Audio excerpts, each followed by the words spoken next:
আসসালামু আলাইকুম dear students, welcome to my online class. এই ভিডিওটির আলোচনার বিষয় হচ্ছে তোমাদের ইংলিশ ফার্স্ট পেপার বইয়ের ইউনিট 2 এর লেসন 1 থেকে কিছুটা অংশ। এখানে হেডলাইন দেখেই তোমরা হয়তো গেস করে ফেলেছো এখানে কি রয়েছে। হেডলাইনটি হচ্ছে গ্রেটেস্ট সায়েন্টিফিক অ্যাচিভমেন্টস, অর্থাৎ বিখ্যাত কিছু বৈজ্ঞানিক আবিষ্কার বা বৈজ্ঞানিক অর্জন। আর লেসন 1 এর হেডলাইন হচ্ছে some of the greatest scientific achievements of the last 50 years, গত 50 বছরের কিছু বিখ্যাত বৈজ্ঞানিক আবিষ্কার।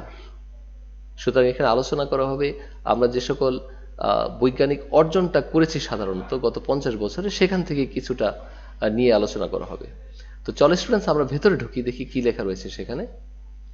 তো প্যাসেজটিতে রয়েছে প্রথমেই, we human beings tend two forget, আমরা মানুষ ভুলে যাই।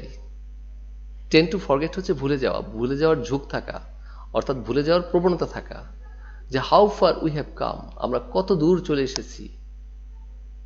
As a species in a relatively short period of time, তুলনামূলক এত অল্প সময়ে কতটা দূর চলে এসেছি আমরা মানুষ সাধারণত সেটা ভুলে যাই। অর্থাৎ রাইটার বলতে চাচ্ছেন যে আমরা আসলে এটা কখনোই খেয়াল করি না, আমরা যেন ভুলে যাওয়ার একটি প্রবণতা দেখাই, যে আমরা যে কতটা দূর চলে এসেছি সেটা নিয়ে আমরা খেয়াল করি না।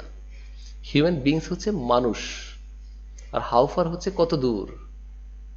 ওকে, তারপরে দেখো, it was only in the 1870s, এটা ছিল কেবল এই 1870-এর দশক। এই এস দিয়ে এখানে দশকটাকে বোঝায়, 10 বছরকে ইন্ডিকেট করা হয়।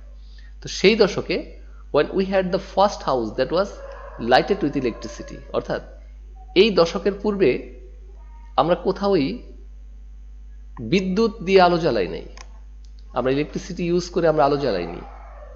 তো কেবল এই 1870-এর দশকে এসে আমরা আমাদের ঘরবাড়ি অর্থাৎ প্রথম বাড়িটিকে আলোকিত করেছিলাম এই বিদ্যুৎ দিয়ে, এবং সেই সময়টা ছিল 1870-এর দশক। এর পূর্বে আমরা আসলে বিদ্যুৎ দিয়ে যে আলো জ্বালানো যায় সেই বিষয়টি জানতাম না।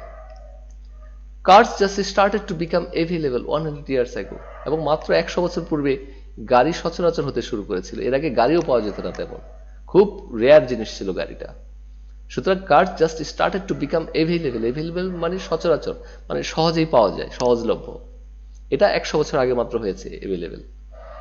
Charles Lindbergh made the first transatlantic flight in 1927, এবং চার্লস লিন্ডবার্গ একজন বিজ্ঞানী, সে প্রথম ট্রান্সআটলান্টিক ফ্লাইট অর্থাৎ বিমানপথে ভ্রমণ করলেন এই 1927 সালে।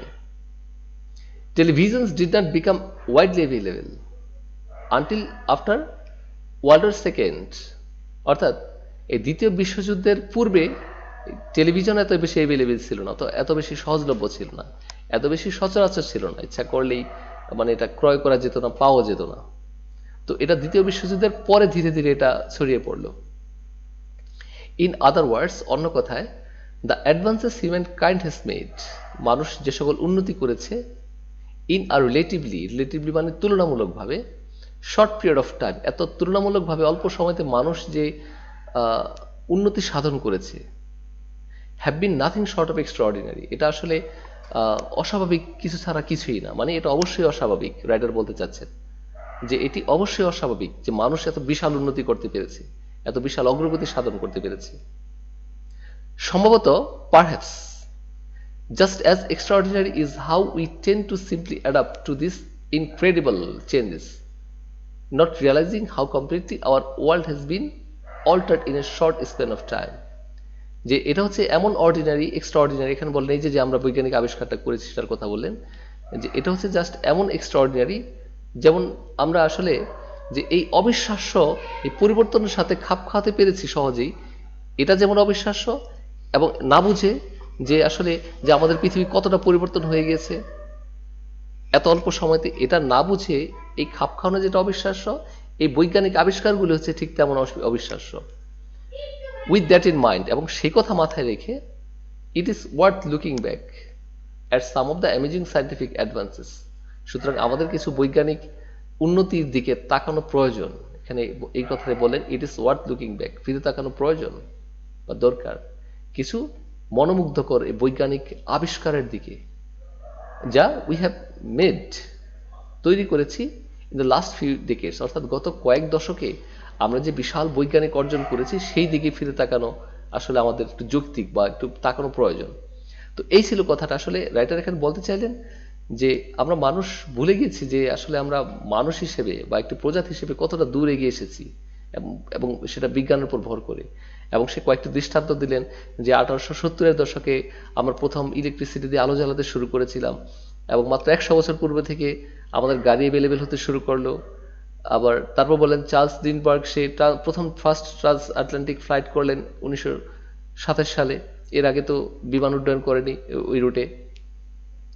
তারপর টেলিভিশন তো আসলে সেকেন্ড ওয়ার্ল্ড ওয়ারের পূর্বে অ্যাভেলেবেল ছিল না, সেকেন্ড ওয়ার্ল্ড ওয়ারের পরে গিয়ে এটা অ্যাভেলেবেল হলো, মানে সচরাচর হলো। তারপরে সে আরো বললেন যে আমরা যেই এত শর্ট পিরিয়ডের মধ্যে আমরা যে বিশাল উন্নতি করেছি, এটা আসলে অস্বাভাবিক কিছু ছাড়া আর কিছুই না। এবং সে বলে এটা এমন অস্বাভাবিক যে আমরা যে আসলে কোনো কিছু না বুঝেই যে এত বিশাল পরিবর্তনের সাথে যে আমরা খাপ খাওয়াতে পেরেছি, এবং যে আমাদের পৃথিবী কতটা দূর চলে এসেছে সেটা উপলব্ধি না করেই। তো এটা যেমন অস্বাভাবিক, আমাদের বৈজ্ঞানিক আবিষ্কারগুলো তেমন অস্বাভাবিক।